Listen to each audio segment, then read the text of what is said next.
যদি তুমি কোনো মেয়ে হও তবে তো আমার কথাটা অবশ্যই শুনে যাও। আচ্ছা, কোনো প্রবাসী ভাইকে যদি তুমি ভালোবাসো, সত্যি মন থেকে অনেক রেসপেক্ট করো যে সে তোমার স্বামী বা তোমার বিএফ হয়, তোমার জন্যই সে একমাত্র সেখানে পড়ে আছে তোমাকে একটা ভালো ভবিষ্যৎ দেওয়ার জন্যে, তোমার যাতে কোনোদিনও কষ্ট না হয়, তোমার যেন মানে কোনো দিকে কোনো কমতি না থাকে, সেই জন্যে সে প্রবাসে বসে আছে। আর তুমি কি করছো? তোমার বাড়িতে সে তোমাকে রেখে গেছে, তোমার বাড়িতে তুমি কার সাথে কথা বলছো, কি করছো, সেটা কিন্তু সে ওখান থেকে দেখছে না।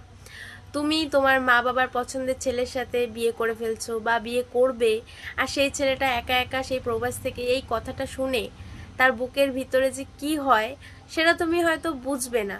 কিন্তু একটা কথা বলে দিচ্ছি, সেই যে তোমার বেটার অপশন বা বেটার চক্করে তোমার লাইফ ভালোভাবে কাটাও, এটা সেটা অনেক কিছু চক্করে তোমার মা বাবা ফ্যামিলি যে বিয়ে দিয়ে দিচ্ছে, সে তোমাকে ভালোবাসা দিতে পারবে না।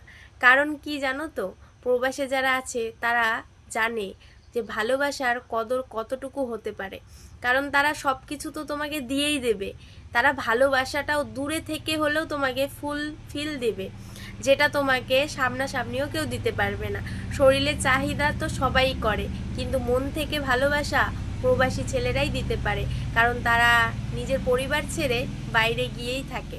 এটা একটা কথা মনে রাখবে, যে প্রবাসী ছেলেদেরকে বিয়ে করার আগে বা প্রেম করার আগে শতবার ভাববে, বাড়ির লোককে জানাবে, আর জানিয়ে তারপর রিলেশনশিপে আসবে।